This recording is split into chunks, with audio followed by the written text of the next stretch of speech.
Welcome to this video. आपका इस video में स्वागत है। आज हम पढ़ेंगे चैप्टर 10 क्लास 11 हिस्ट्री। चलिए अब हम बिना टाइम वेस्ट किए चैप्टर स्टार्ट करते हैं।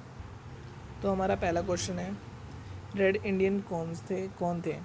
ये ओनली मैं इम्पोर्टेंट क्वेश्चन आंसर करवाता हूँ, यहाँ पर इससे बाहर कुछ नहीं आएगा, ये गारंटीड है। और हर चैप्टर मैंने बना रखे हैं, इससे पहले एक चैप्टर, और वो वीडियो मेरे डिस्क्रिप्शन में लिंक है, मैंने उसको डाल रखे हैं, आप वहाँ से देख सकते हैं अगर आपने नहीं देखा है तो। और हर चैप्टर के इंपॉर्टेंट नोट्स होते हैं, वो मैंने पीडीएफ फॉर्म में डिस्क्रिप्शन में डाल रखे हैं, आप गूगल ड्राइव के थ्रू उसको डाउनलोड कर सकते हैं।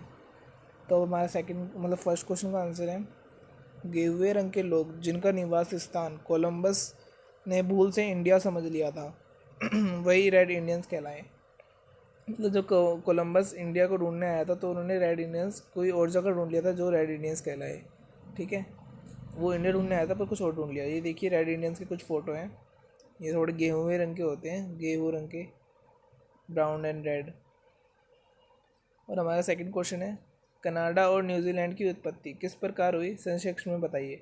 हमें इसमें यह नहीं बताना कि वो कैसे आए, हमें ये बताना है कि उनका समाज, मतलब वो पृथ्वी पर बाकी देशों के बीच में वो कैसे वो उभर गए, मतलब सामने आ गए, जैसे इंडिया अब ऐसा सबके सामने। ठीक है फ्रेंड्स, इसका आंसर है कनाडा शब्द कनाटा से निकला है, कनाडा शब्द। ठीक है, जिसकी खोज 1535 में जॉक कार्टियर ने की।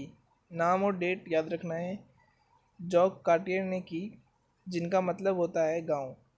मतलब जो कनाडा शब्द है वो कनाटा से निकला है और उसका अर्थ क्या है, न्यूज़, गांव। ठीक है फ्रेंड्स। और न्यूजीलैंड की जो शब्द है उसकी जो उत्पत्ति हुई वो डच भाषा से हुई है, डच भाषा के जी से हुई है। ये इजी है, जी वर्ड जी से हुई है, जिसका अर्थ समुद्र है। और कब हुई, 1682 में हुई है। और हॉलैंड के तस्मान ने की थी। तस्मान भी नाम इजी है फ्रेंड्स, आप याद कर लोगे, तस्मान के द्वारा की गई थी। ठीक है फ्रेंड्स। और हमारा थर्ड क्वेश्चन है, अमेरिका के मूल निवासी थे, जो अमेरिका के जो मूल निवासी थे, ज़मीन प्राप्त करने के लिए किस आधार पर अपने आप को उचित ठहराते थे। जो अमेरिका के जो मूल निवासी थे, वहाँ के जो लोगों से वो ज़मीन प्राप्त करते थे तो कैसे क्या बोलते थे कि हाँ मैं उचित हूँ और मैं इनसे ज़मीन ले रहा हूँ तो मैं सही कर रहा हूँ। मतलब उनसे छीन ली जाती थी ज़मीन, क्या बोल के वो छीनते थे। इसका आंसर है, मूल निवासियों से ज़मीन प्राप्त करने वाले लोग इस आधार पर अपने आप को उचित ठहराते थे कि मूल निवासी ज़मीन का अधिकतम प्रयोग करना नहीं जानते हैं, इसलिए उनके पास ज़मीन नहीं रहनी चाहिए। वो कहते थे कि इनको ज़मीन का प्रयोग करना नहीं आता, इसीलिए इनके पास ज़मीन नहीं रहनी चाहिए। इनके पास ज़मीन है तो बेफालतू में रखी हुई है। और इसका सेकंड पॉइंट है,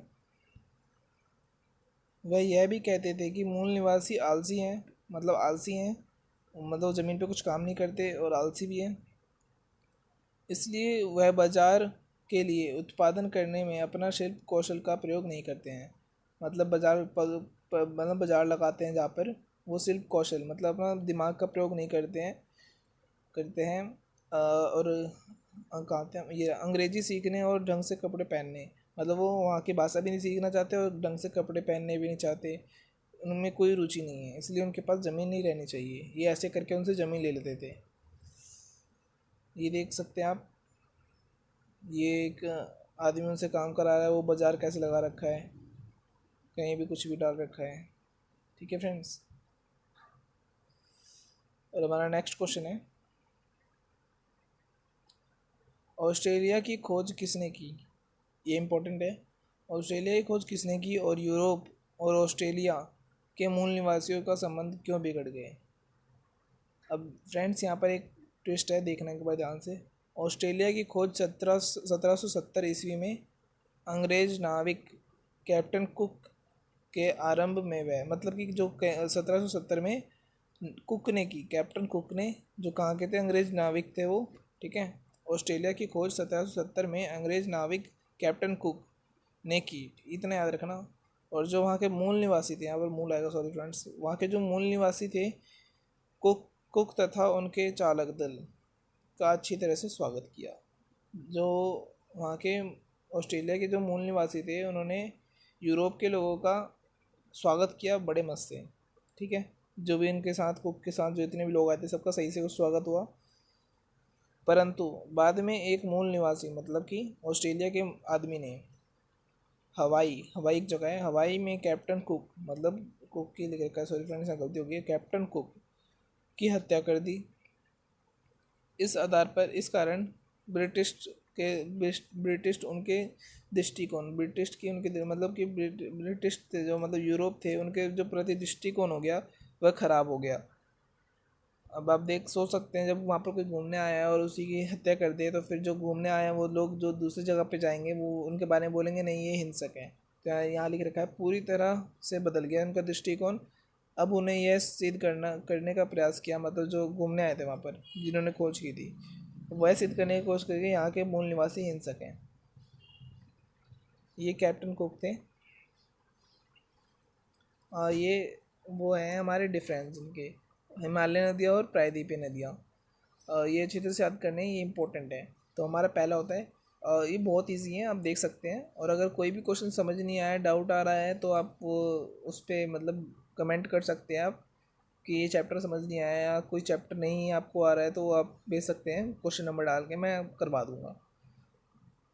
और इसका पहला पॉइंट हमारा, हिमालय पर्वत की नदियाँ अधिक लंबी होती हैं। और अगर आप वीडियो स्किप करके देखते हो तो आपको क्वेश्चन समझ आएगा नहीं, और नहीं आएगा तो फिर आप कमेंट करोगे सर आप हमको ये नहीं आ रहा है आप हमें दोबारा समझाओ।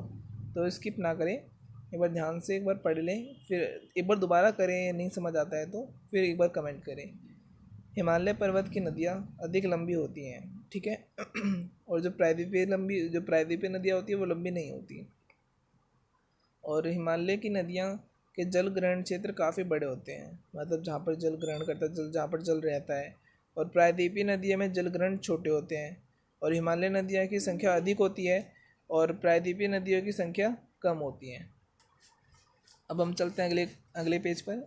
ये 5 पॉइंट इनके, और सॉरी 6 एग्जाम्पल के साथ। और हिमालय की नदियाँ जहाज रानी सिंचाई के लिए अनुपूर्ण है, मतलब कि दोस्तों यहाँ पर जहाज आके रुक सकते हैं, सिंचाई इनके हिमालय नदियों के साथ हो सकती है, ठीक है। और जो प्रायद्वीपीय नदियाँ होती हैं ये नदियाँ जहाज रानी तथा सिंचाई के लिए अनुपूर्ण नहीं है, मतलब कि अवेलेबल नहीं है। और अगला अगला पॉइंट हमारा, हिमालय की नदियाँ बड़े बड़े डेल्टा बनाती हैं और ये छोटे छोटे डेल्टा बनाती हैं, जिसे जैसे हिमालय नदी के जो एग्जाम्पल हैं वो ये रहे, सिंधु, झेलम, ब्रह्मपुत्र, गंगा आदि। और ठीक है, जो सिंधु है, झेलम है, ब्रह्मपुत्र है, गंगा है, ये सब हिमालय नदियाँ हैं। और जो प्रायद्वीपीय नदियाँ होती हैं वो कावेरी, कृष्णा, नर्मदा आदि। आप समझ सकते हैं। थैंक्स फॉर वॉचिंग फ्रेंड्स, आपका ये वीडियो पूरा देखने के लिए शुक्रिया। अब हम आपको मिलते हैं नेक्स्ट वीडियो पे। धन्यवाद।